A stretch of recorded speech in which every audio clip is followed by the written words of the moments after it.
Ja, hallo und herzlich willkommen wieder mal bei Sibi Likes Trains. Zur Weihnachtszeit gibt es ja jedes Jahr ein kleines Special von mir.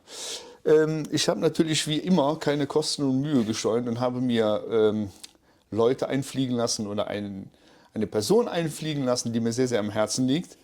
Ihr wisst ja, ich habe mit der Nicole angefangen, meiner Frau. Dann hatte ich habe es mir aufgeschrieben, 2021 den Louis hier und dann hatten wir ja so ein bisschen Corona, da durfte ja keiner zu mir kommen. 2022 hatten wir die Nicole hier, dem Louis seine Frau, da könnt ihr euch noch dran erinnern, da hatte ich ja keine Stimme mehr, da hat der Louis von mir das Interview übernommen.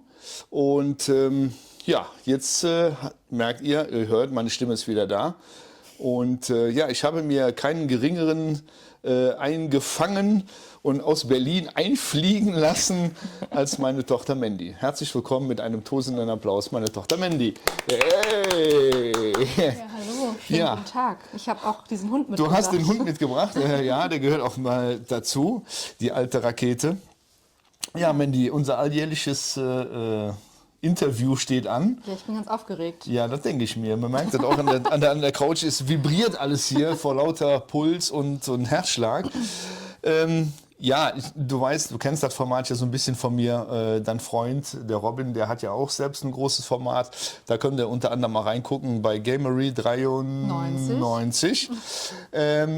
Ich werde den Kanal auch unten mal verlinken. Wer so ein bisschen was mit Karten macht und Magic kennt, der sollte da auf jeden Fall mal schauen. Ne? Bisschen die Promo anheizen hier und dann kriege ich das auch mit Sicherheit auch irgendwann mal wieder, das weiß ich. Aber jetzt zum eigentlichen Thema und zwar zu meinem Interview. Ja. Du weißt, es dreht sich so ein bisschen was um mich, um meine Eisenbahn.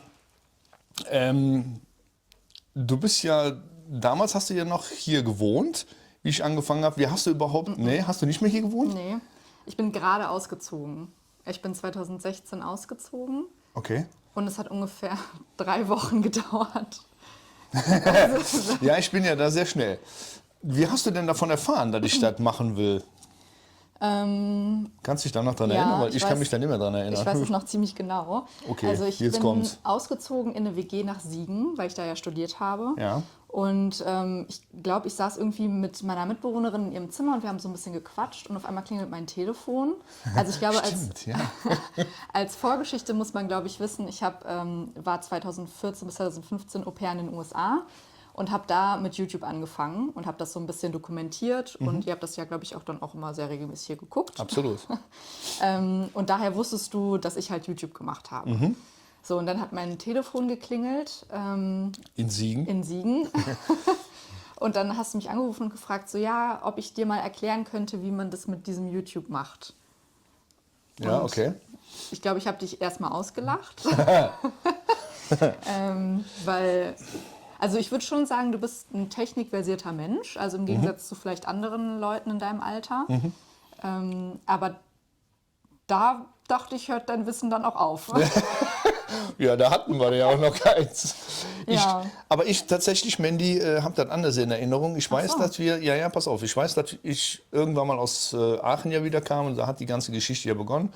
Und tatsächlich, du warst weg und ich habe gesagt, ich würde gerne, da hattest du noch hier vorne das Zimmer oder hattest du da hinten? Hinten, ne? Und da habe ich dann gesagt, ich fange vorne mit MOBA an. Und da hast du noch gesagt, naja gut, wenn es schön macht und so. Und da haben wir noch über YouTube gesprochen. Ich meine, das wäre von dir gekommen, mach das doch. Oder war das mit dem Content machen, wo du gesagt hast, Mensch, da kannst du vielleicht noch eine schlappe Mark nebenbei machen, melde dich bei AdSense an. Das war das. Das war das, ne? Ja, also dass du YouTube machen wollen würdest, das kam für mich aus heiterem Himmel. Weil ich weiß ja auch, also es ist ja auch gerade Weihnachten und ich glaube, viele Leute in meinem Alter kennen das. Wenn man nach Hause kommt, hat man erstmal 37 Tablets und 2 Smartphones, die man erstmal reparieren muss. Wenn man Oma und Opa im Hause hat, ne? Könnte man auch auf die Eltern ziehen. Deswegen Verstehe ich gar nicht. war ich da erstmal so ein bisschen, okay. Ja, aber du hast dir das ja dann erklären lassen wollen. Und Naja, klar, weil ich wollte es ja nur mal wissen. Ne? Ja. Und was sagst du zu dem Hobby Modelleisenbahn generell? Hast du da auch gedacht, oh Alter, jetzt dreht er durch? Oder hast du ja gesagt, naja gut, warum nicht? Naja, also besser als manch andere Hobbys.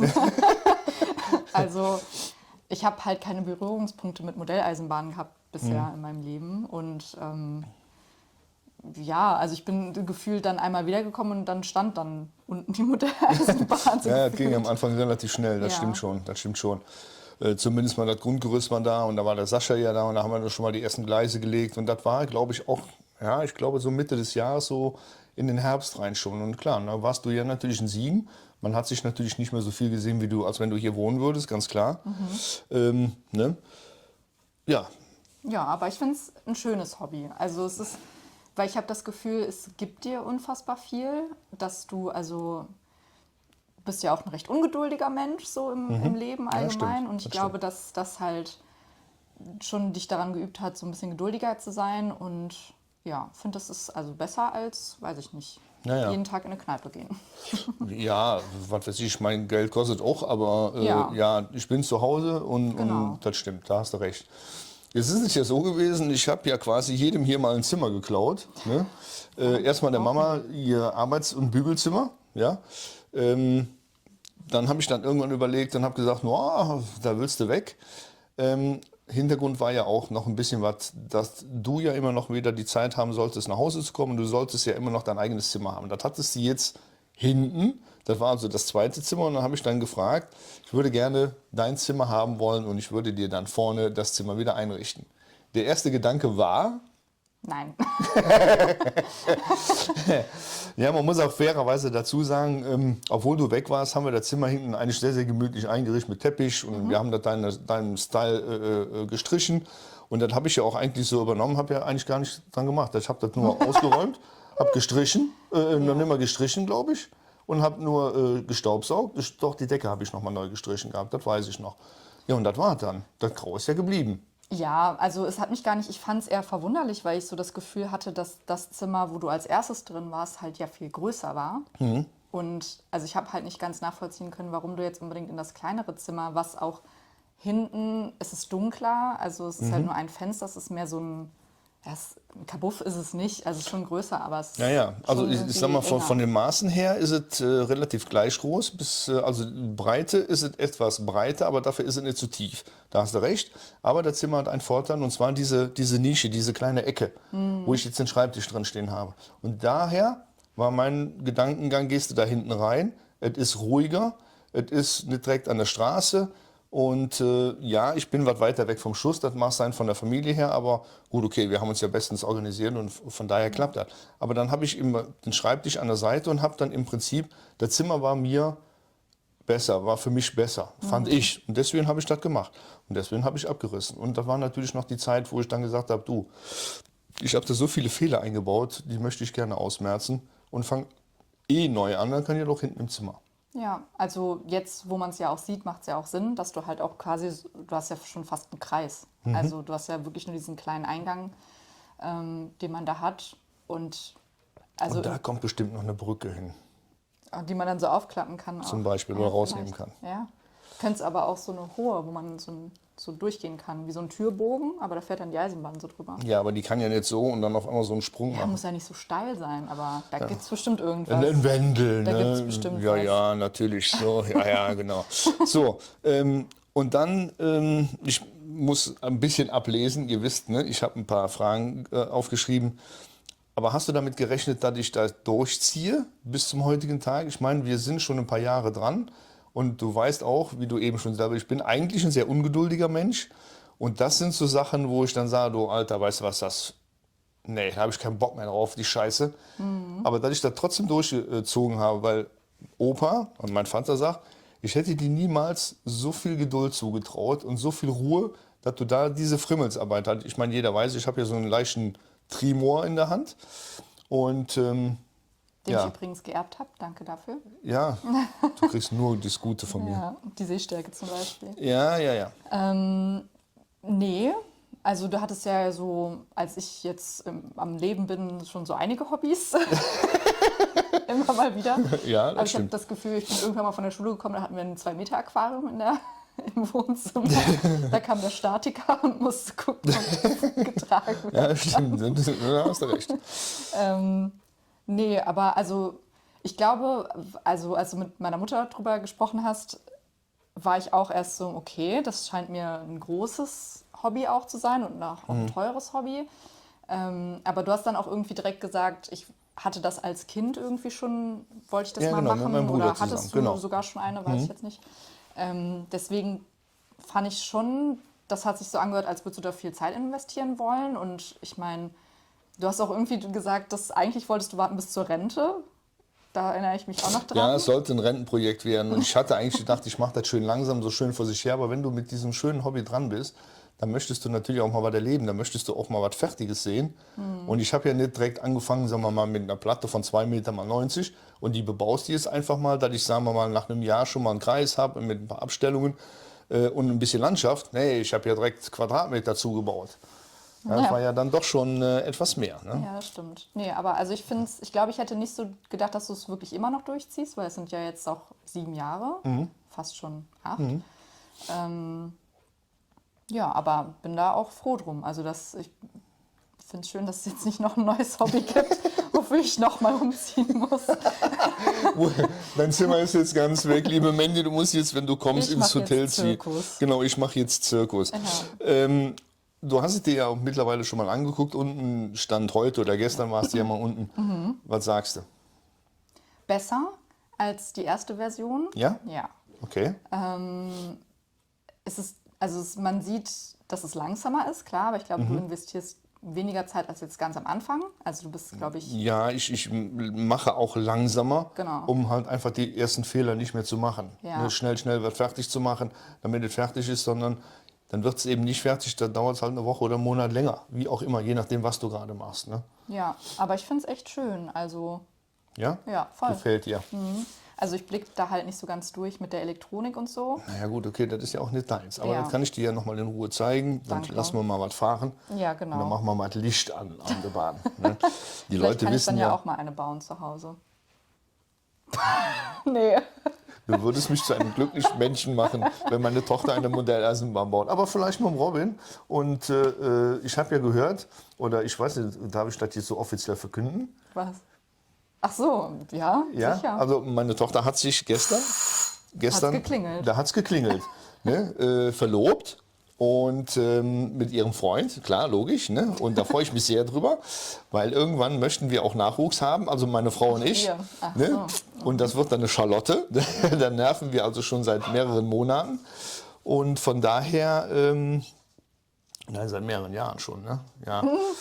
Aber wir gucken, was kommt. Wir nehmen alles, was kommt. Hauptsache, der Junge ist gesund. So, Der Junge. der Junge ist Oder gesund. das Mädchen. Ne, Und oder- auf jeden oder das Fall Mädchen. bekommt er oder sie erstmal eine kleine Eisenbahn. Da kannst du was Geschenkt. Also wenn es eine Sie wird, dann würde ich Dann vielleicht sagen, gucken wir mal. Aber wenn es ein Er wird, tut mir leid. Also Auch bei einer Sie. Auch Mädchen dürfen mit Eisenbahn spielen. ja, natürlich. Das gibt genug tolle Kanäle bei YouTube, wo Mädels die Eisenbahn bauen. Oder halt einfach so ein bisschen um die Eisenbahn rum, weil ich total klasse finde. Ne? Ja, jetzt kommen wir aber nochmal auf YouTube. Den Namen hast du mir ausgesucht? Kannst du Ja? dich ja noch, ja, das S muss mit, he, she, it, das S muss mit, Sibi likes trains, weil ich immer gesagt habe, Sibi like trains. Ja. Nein, Papa, das S muss mit, he, she, it, das S muss mit, werde ich nie vergessen. Ja, und dann habe ich von dir und Robin natürlich mein zweites Intro bekommen, ja, weil es ja immer noch läuft und richtig geil ist. Ich finde es mega. Ja. Ich Dafür- finde, mittlerweile könnte man noch mal daran arbeiten. Echt? Jetzt Ja. nochmal ein Intro? Ist das denn nicht eigentlich, ich meine, du bist von Fach, du bist studierte Medienwissenschaftlerin, hätte ich jetzt mal gesagt. Ja, ist so. Ja, ne? Und du arbeitest auch in dem Bereich sehr erfolgreich. Ist das sinnig, wenn man jetzt nochmal das Intro wechselt? Weil das ist ja doch ein Wiedererkennungswert, oder? Ja, das schon, aber ich glaube, es macht schon Sinn, dass man verändert sich ja auch und Geschmäcker verändern sich auch. Und dass man sich immer so ein bisschen weiterentwickelt und seine Marke, die ja das nun mal ist, Ja. sich auch weiterentwickelt. Und es wäre ja auch blöd, wenn die stagnieren würde oder stehen bleiben würde. Das ist richtig, das ist richtig. Und deswegen fände ich es jetzt, also ich meine, ich weiß gar nicht mehr, wann du das neue Intro, wann wird das, 2020 vielleicht? Ich glaub, Ja, müsste ich nachgucken. Kann ich jetzt so aus dem Lameng nicht sagen, aber ich denke mal, knapp gut 2 Jahre habe ich das schon. ja. Ne? Aber da kann ich ja nachgucken. Ja, nee, also das ist halt, wie du meinst, ne? Also wenn du das immer noch gut findest und immer noch schön findest, dann ist das vollkommen gut und fein, das zu behalten. Das ist auch fein, sich zu verändern und dann auch nochmal seinen Kanal anzupassen. und ein Rebranding zu machen, wie wir vom Fach sagen. Ein Rebranding. Leute, ihr hört, ich mache demnächst vielleicht, wir gucken einmal, ein Rebranding meines Intros. Ja, da habe ich ja schon Bock drauf. Ich weiß, wer das erarbeiten darf. So sieht's aus. So sieht's aus, ihr zwei. Und was hältst du so im Gesamten so von meinem Kanal? Ich meine, hat sich ja jetzt auf 8.000 und noch ein paar gedrückte Abos hochgeschraubt. Und ja. Ja, finde ich gut. Also ich hätte nochmal um den Anschluss, als dieser Anruf kam Ja. und ich sehr lachen musste Ja. und ich auch mehrmals gefragt habe, ob du mich verarschst, Hast du schon wieder getrunken, Papa? finde ich es halt echt krass, dass du das durchgezogen hast. Und die 8.000 Leute, also ich sage auch immer zu Robin, stell dir mal vor, deine Abonnentenzahl ist in einem Raum. Also das sind 8.000 Leute, die dir halt zuhören und das sind nicht wenig. Das ist schon echt krass. Also ich bin ganz ehrlich, ich hätte das auch niemals gedacht. Ich habe natürlich noch einen kleinen Schubs gekriegt, damals, als ich mit Sascha angefangen habe. Den kannte ja natürlich jeder. Und dann ist natürlich dann auch nochmal so ein kleiner Schubs, den du kriegst. Aber schlussendlich habe ich doch alles zusammen, also mir erarbeitet Ja, und meine klar. Abonnenten erarbeitet. Und ich scheine nicht schlechte Sachen zu machen, weil 8.000 Leute finde ich persönlich schon eine heiße Nummer. Total. Und ich hätte da absolut nicht mit gerechnet. Da bin ich auch ganz ehrlich. Ne? Ja, ich auch nicht. Ja, und da kann man echt nur noch Danke, Danke, Danke sagen an euch da draußen. Und dass ihr da mitzieht und immer meine Videos guckt. Ne? Jetzt kann man natürlich auch andersrum sagen, Mensch, du hast 8.000 Abonnenten, aber deine Videos, die werden im Durchschnitt, ich sage jetzt einfach mal eine Zahl, 5.000 Mal geguckt. Wo sind die anderen? Das ist aber ganz das normal. Das ist normal, eben, Ja, genau. also es ist eigentlich immer so, dass nicht alle AbonnentInnen das anschauen. Und dann gibt es mal Videos, die einen mehr interessieren. Manche interessiert es vielleicht mehr, wenn du eine Bahn fahren lässt. Manche interessiert es mehr, wenn du was baust. Und ich glaube halt, dass diese Leute sich halt unglaublich mit dir identifizieren können. Also, dass du nicht nur diesen Wissentransfer gibst, den ja viele geben. Ja, klar, ne? Also natürlich, es gibt ja viele YouTube-Kanäle, sondern halt auch einfach eine Person bist, mit der sich die Leute identifizieren können, die vielleicht gerade anfangen, wo du auch sagst, das lief jetzt scheiße oder das mache ich zum ersten Mal, mal gucken, was passiert. Und ich glaube, das gefällt halt Menschen, die das selber gerade machen oder vielleicht auch nicht unbedingt den Platz zu Hause haben, um das zu machen, dass sie sich halt, weiß ich nicht, einfach in dir sehen und dir dann dabei zuschauen. Was war die Frage nochmal? Ich weiß nicht. Ach so. Aber hört sich gut an, was du erzählst.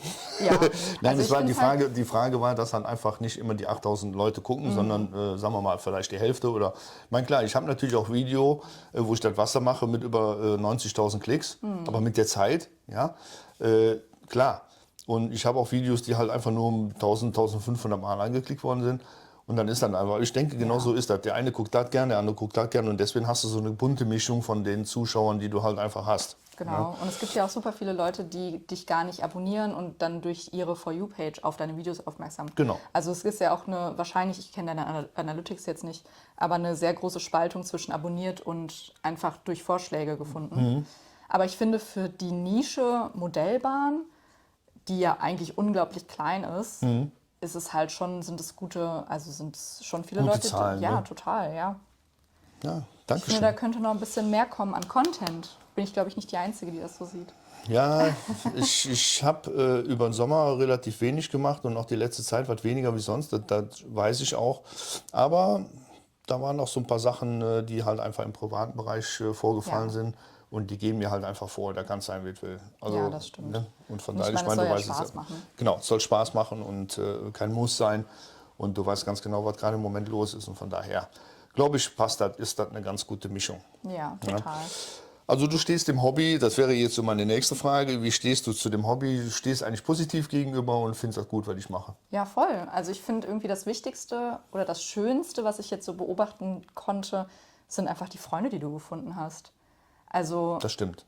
das ist unfassbar verrückt, wie viele Leute du durch diesen Modelleisenbahn-Community, durch dieses YouTube-Ding gefunden hast und wie viele Freunde Jahre geblieben sind oder auch nur kurz da waren, aber was für gute Freundschaften sich entwickelt haben. Absolut. Und das kennt man, also kannte ich halt durch diese YouTube. Das war für mich auch, genau, das Ja. war für mich auch so ein Erlebnis, wo ich gesagt habe, auch zu der Mama, wo wo ich dann gesagt habe, Alter, das kann doch nicht wahr sein. Ich meine, man trifft sich auch. Wir machen ja einmal im Jahr dieses MOBA-Freunde-Treffen, wo ich auch nochmal darauf hinweisen möchte, Leute, ne, nächstes Jahr anmelden ist wichtig. Ich bin angemeldet, also. Und dann lernst du so viele Menschen kennen von A bis Z. Ja. Ja, also jedes, ich sage jetzt einfach mal Genre, lernst du da kennen. Ein Anzugträger, da kommt der Nächste, der kommt mit der Joggingboots. Und das ist aber eine Community und das ist ein Freundeskreis und das ist so unfassbar. Und wenn du ein Problem hast, dann schreist du in die Gruppe rein, ja, oder gibst ein Video raus und sagst, die und die Problematik habe ich, du kriegst sofort Hilfe, das ist unfassbar. Ja. Ja, und von daher, ich meine, da ist natürlich auch eine Freundschaft zum Louis und zur Nicole entstanden, da ist eine Freundschaft zum Willi und zur Biene entstanden. Der Willi ist jetzt leider nicht mehr da. Du gewinnst und verlierst immer. Ja? total. Und das ist dann natürlich dann auch, kann auch in dem Hobby scheiße sein. Ne? Aber du hast halt einfach auch sehr, sehr viele, sehr, sehr nette Freunde, die außerhalb so ein bisschen in deinem Radius wohnen, wo du abends mal hingehen kannst. Selbst zum Louis fahre ich eine halbe Stunde, aber es gibt Leute, nach Siegen, da fahre ich eine Stunde, nach Rastatt fahre ich 3, 4 Stunden. Ja? Nach oben, nach Norden fahre ich 5 Stunden zum Kai. Das ist schon alles, aber trotzdem hat man immer mal ein Telefonat oder wie auch immer, wo man mit den Leuten mal so ein bisschen quatschen kann. Und das ist dann einfach das Schöne dabei. Ne? Ja, voll. Und ich erinnere mich halt so an meiner Kindheit. Also generell machst du ja sehr viel mit meiner Mutter. Also ihr seid, wenn ihr irgendwas unternehmt ihr eigentlich immer alles zusammen. Und ich fand das halt dann einfach unglaublich schön zu sehen, dass du dich so getraut hast, das alleine zu machen und dich dann aber auch traust, zu diesen Events zu gehen und dann zu sagen, ja, also ich mache halt YouTube, das bin ich. Sind wir Freunde oder nicht? Magst du mich oder nicht? Ja, also so ein neues Hobby anzufangen ist ja auch immer, ist auch, weiß ich nicht, gruselig manchmal vielleicht. Vor allem Ja, halt natürlich, auch du weißt ja nicht, wo die Reise hingeht. Ne? Genau, und vielleicht auch, wenn man älter ist und schon, weiß ich nicht, so gesetzt im Leben ist, dann fängt man ja auch nicht, oder tut man sich vielleicht auch schwerer mit einem neuen Hobby. Ja, ja, vor allen Dingen so an die Öffentlichkeit zu gehen. Das ist ja nochmal eine andere Geschichte. Ich sage jetzt einfach mal ein Hobby für sich zu machen. Ich hätte ja jetzt auch alleine bauen können. Dann wären sie wahrscheinlich, hätte ich mal bei Messen oder bei Börsen so den einen oder anderen kennengelernt, aber gar nicht die Reichweite gehabt. Und das wäre eine Geschichte gewesen. Und das hätte ja auch in die Boot ziehen können, je nachdem, wenn du hier mal so Besuch bekommst. Du weißt ja teilweise nicht, was da kommt. Ja, ist ja so. Ja, ich weiß Ja? auch, dass ich dir immer sage, gib nicht immer direkt deine Adresse oder deine Telefonnummer Ja, raus. das, Und du bist immer so, kommt alles zu mir. Naja, nee, das sage ich eigentlich nicht. Eigentlich bin ich ja derjenige, der sagt, du kannst mich mal gerne besuchen kommen, ich möchte da aber nicht zu viel haben. Ne, also das versuche ich dann doch schon zu bremsen. Ne? Aber am Anfang, klar, da will man natürlich die Leute kennenlernen. Ja, klar. Und, aber jetzt mittlerweile bin ich also jetzt kriegt noch lange nicht jeder meine Handynummer oder auch meine Adresse. Ne? Ganz klar. Ja. Ja. Aber es ist ja schön, dass dass sich da halt so Freundschaften Absolut. draus geformt haben. Absolut, ja, ja. Die auch darüber hinausgehen. Richtig, genau, genau. So ein Resümee von dem Ganzen? Also ich bin einfach unfassbar stolz, dass du das so machst und durchziehst. Und ich saß mit 6 bis 15 Jahren an diesem Esstisch da vorne und mein ungeduldiger Vater hat versucht, mir Mathe beizubringen. Musste das jetzt sein? Ja, und ich glaube, wäre das jetzt, dann wäre das nicht mehr so ungeduldig wie damals. Das mag sein, ja. Und ich glaube, es gibt dir halt viel in Ruhe und in Geduld. Und ja, es ist einfach schön zu sehen, dass du Freunde gefunden hast darüber. Ja, ich finde es schön, dass du da so hinterher bist. Dankeschön. Ja, Leute, das war es im Prinzip schon. Wir gehen die Fragen aus. Ich denke, wir haben ja schon wieder ein paar tolle Sachen besprochen. Erstmal vielen Dank dafür. Ja, und ja, das ist meine Tochter, mein ganzer Stolz. Also kann man nicht anders sagen. Ja, ist so, Mandy. Und ja, mir bleibt jetzt erstmal nichts anderes zu sagen, wie euch eine schöne Weihnachten zu wünschen. Frohe Festtage im Kreise eurer Liebsten, eurer Familie. Wer immer eingeladen ist, genießt es. Später dann natürlich auch einen guten Rutsch ins neue Jahr. Und rutscht nicht aus, ja genau. Wir wünschen euch viel Glück, Geld und Gesundheit vor allem dem. Das ist das höchste Gut, was wir uns vorstellen können. Und da wünsche ich euch nur das Allerbeste. Und ich denke, du auch. Ne? Ja, Ja, ja, das soll es gewesen sein. Aber was ich auf jeden Fall noch mal ansprechen möchte, ihr wisst, der Louis hat vor längerer Zeit mal eine Spendenaktion ins Leben gerufen, krebskrankekinder.de. Den Link werde ich natürlich da auch wieder unten reinsetzen und würde mich freuen, wenn dann noch der ein oder andere Euro kommen würde für die krebskranken Kinder. Der ist ja da in diesem Vorstand auch mit drin und ist da sehr involviert. Und da würde ich mich freuen, wenn die da auch nochmal so die ein oder anderen Dollar reinschmeißt in die Spendenaktion. Genauso hat der Schmidtko jetzt die letzte Zeit eine Spendenaktion ins Leben gerufen, irgendwann mit Barbarossa. Ich bin aber nicht mehr so ganz sicher. Den Link setze ich auch bitte nochmal unten rein. Und wer meint, sich eher da zu sehen, weil das ist eine andere Aktion, die aber auch Kinder betrifft, da würde ich mich dann freuen, wenn da auch nochmal der ein oder andere Dollar hinfließt. Vielleicht teilt das auf oder wie auch immer, keine Ahnung. Da würde ich mich nochmal sehr drüber freuen. Da würde ich auf jeden Fall nochmal ein Hallo rüber schicken wollen. Ja, meine Lieben, das war's. Das diesjährige Interview mit meiner bezaubernden, frisch verlobten Tochter. Hallo Katze. Ja, ich würde sagen, das soll es gewesen sein. Euch schöne Weihnachtsfeiertage. Ich bin mal fort und ich würde mich freuen, wenn ihr beim nächsten Mal wieder mit dabei seid, wenn es wieder heißt, herzlich willkommen bei CB Likes Trends. Frohe Weihnachten. Macht's gut. Frohe Weihnachten. Tschüss.